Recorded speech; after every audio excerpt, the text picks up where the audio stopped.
Rosalie. I'd like to tell you about how she's created a beautiful life for me, with the hope that you'll be inspired to do the same for yourself. For starters, she knows that I can be a bit difficult to wake in the morning, so she gives me grace when I spend half my day off getting the extra rest that I need and pushes me to get an early start when a little more discipline is a better choice.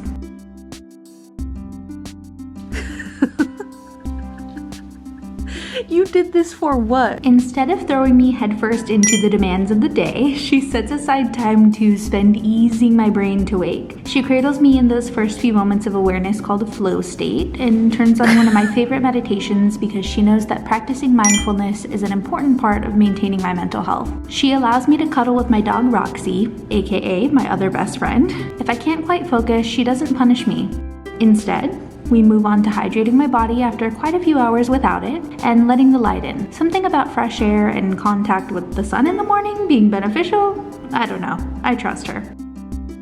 Why would I not when this is the way I'm rewarded? Good morning! Phew!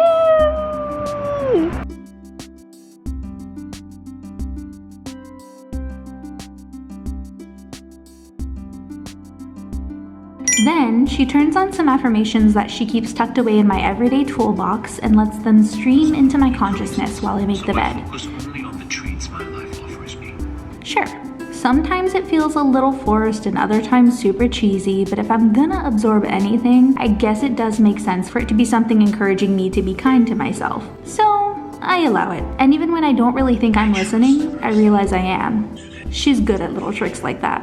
Speaking of things she's good at, one of them is being intuitive with how my body needs to be nourished. This varies, but she's helped me realize that most days I need a little time to work up an appetite in the morning. This way, I can really enjoy my breakfast. My stomach has the perfect opportunity to get wound up while I have what she refers to as my quiet time. It's just a few moments she schedules in for undisturbed journaling, scripting, and/or intention setting. She's taught me that it doesn't have to be an hour-long ordeal, but rather that just the radical act of prioritizing my self-care in however much time I have is enough. Ooh, we've arrived at my favorite part of the show.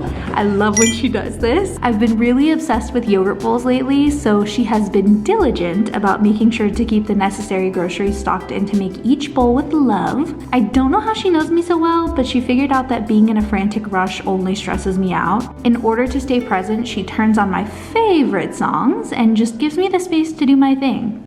Sit. Good girl. No matter how silly it might get.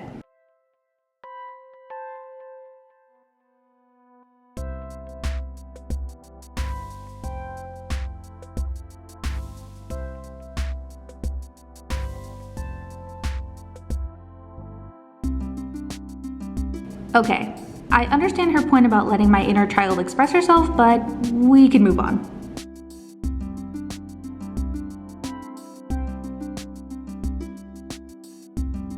After fueling my body and putting on a show of my choice, she reminds me that it's important for me to take my meds. Once all of my basic needs are met, she gives me the okay to start planning my day. Of course, this varies depending on if I have obligations like work, social plans, or a class. Some people are digital planners while others prefer putting pen to paper. She assures me that it's okay if I happen to be a little bit of both, depending on the day. If you're the same way, I recommend Google Calendar because of its task tracking and color coding capabilities, or a paper planner that encourages you to prioritize gratitude and/or intention setting. Speaking of agendas, the first thing I do is get myself ready to tackle mine. She has taught me that there's no such thing as being too extravagant or not extravagant enough. When the priority is to be comfortable with how I present to the world, there's a lot of room left over for being intuitive. Will I do a full face of makeup with a super cool blue eyeshadow look? Will I step out in cargos? Will I decide to keep her PJs on but make it chic? Who knows? And that's half the fun. One of the greatest lessons she has instilled in me is that I am inherently worthy simply by existing, which means that no external factors can alter the fact.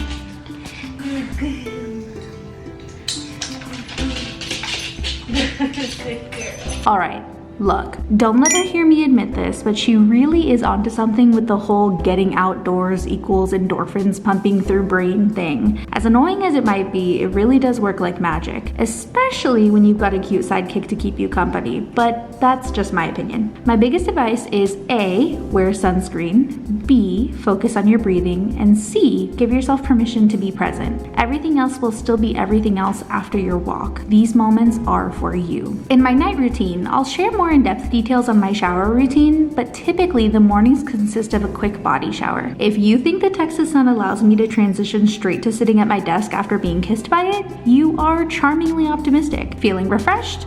Check. All my basic needs met? Check. Putting my self-care before what the world asks of me? Check. Now I am ready to dive in. If you ask me, my inner self is pretty cool. Look at all she does for me. I quite literally couldn't get myself to this point without her.